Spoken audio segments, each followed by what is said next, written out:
Yep la famille, j'espère que vous allez bien. Bienvenue sur Madras Conseil. Aujourd'hui, on va traiter de la liquidité immobilière. Donc, je t'invite à rester jusqu'à la fin si tu veux écouter ma petite anecdote à ce sujet. Sans plus tarder, on se retrouve juste après le générique.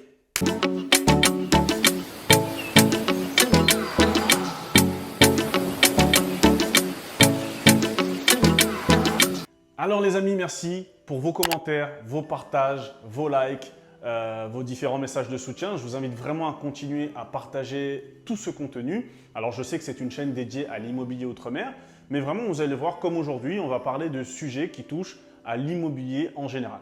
Donc je t'invite à rester jusqu'à la fin parce que je vais te raconter une toute petite anecdote qui concerne le sujet d'aujourd'hui. Donc aujourd'hui, on va parler de la liquidité immobilière. La liquidité immobilière, c'est ta capacité à revendre ton bien rapidement, tout simplement. Prendre un exemple très simple, moi j'habite à Paris. Aujourd'hui à Paris, un studio prix marché se vend en off-market. Off-market, on en a déjà parlé. C'est tout simplement des biens qui ne passent pas en annonce, etc. etc. Il n'y a pas de commercialisation sur ces biens-là. Eh bien, ce sont des biens qui sont liquides. Il faut comprendre qu'en fait, l'immobilier, qu'est-ce que c'est? C'est un placement financier, les amis. Tu aurais pu investir dans le vin, par exemple, mais là, on investit dans de la pierre, dans de l'immobilier. Donc, l'objectif, c'est de rentrer, de faire ce placement, d'en générer un maximum d'excédents à la fin du mois et du coup, de calculer d'en sortir une bonne rentabilité à la fin de l'année. Mais c'est surtout avoir cette capacité, cette possibilité de revendre très rapidement, d'où la liquidité. Nous, ce qu'on veut, c'est être acteur de notre vente et non pas de subir la vente. Parce que tu peux avoir un déménagement, un changement au niveau de la famille, différents impératifs ou tout simplement avoir une superbe opportunité qui se libère et vouloir te positionner dessus. Donc, si tu ne peux pas te libérer d'un bien et par exemple baisser ta capacité d'emprunt ou récupérer du cash, eh ben, tu peux louper des bonnes opportunités comme ça. Donc, vraiment l'importance de la liquidité immobilière. Je vais prendre un contre-exemple.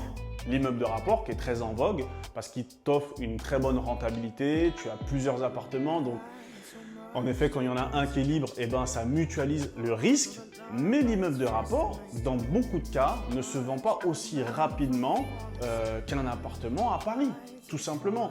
Donc c'est comme les personnes qui investissent dans des zones très éloignées qui apportent de fortes rentabilités. Oui les gars, mais le problème c'est est-ce que tu peux vendre rapidement ce bien? Donc, c'est vraiment l'immobilier, il n'y a pas que la rentabilité, le cash flow, il y a vraiment beaucoup de paramètres à prendre en compte, les amis. Donc, voilà. Moi, ce que j'aimerais rajouter aussi, c'est que dans un bien qui est liquide, il faut aussi avoir cette capacité à le financer facilement. Donc, forcément, des petits montants comme les caves, les parkings, mais aussi les studios, 100 000, 150 000 euros, ce sont des biens qui vont se financer rapidement. Après, tu as aussi cette partie où quand tu dépasses le plafond de verre, tu as des villas par exemple aux Antilles, tu as des villas à 700 000, 800 000. Bon ben là les gars ils ne te parlent plus de financement, ils payent cash.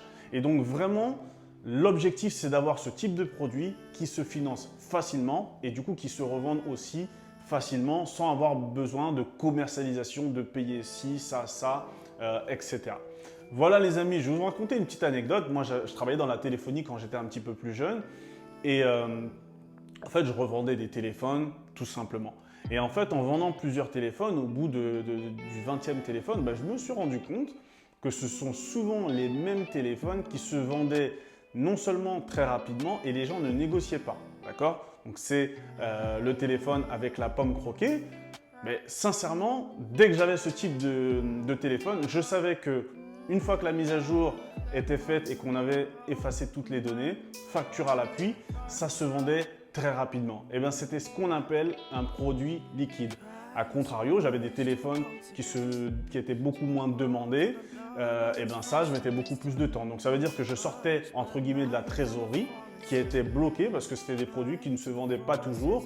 Et des fois, pour m'en débarrasser, j'étais obligé de faire des petites réductions. Voilà les amis, c'était la petite vidéo sur la liquidité immobilière. N'hésitez pas à partager en commentaire si vous voulez qu'on échange, rajouter d'autres points. Bien sûr, il y a beaucoup de points et beaucoup de paramètres qui définissent la liquidité immobilière, mais à mon sens, je vous ai donné quand même les grands traits. Donc, on like, on s'abonne, n'hésitez pas à partager. Sur ce, on se dit à plus tard. Et si vous n'êtes pas content, c'est même bitin là. Qu'est-ce qu'il y a? Il n'y a pas d'accent, c'est ça? Ah, vous n'êtes pas content? Bon, ben, je vais vous le donner avec l'accent puisque même vous, vous n'êtes pas content. Eh bien, si vous n'êtes pas content, c'est même bitin là.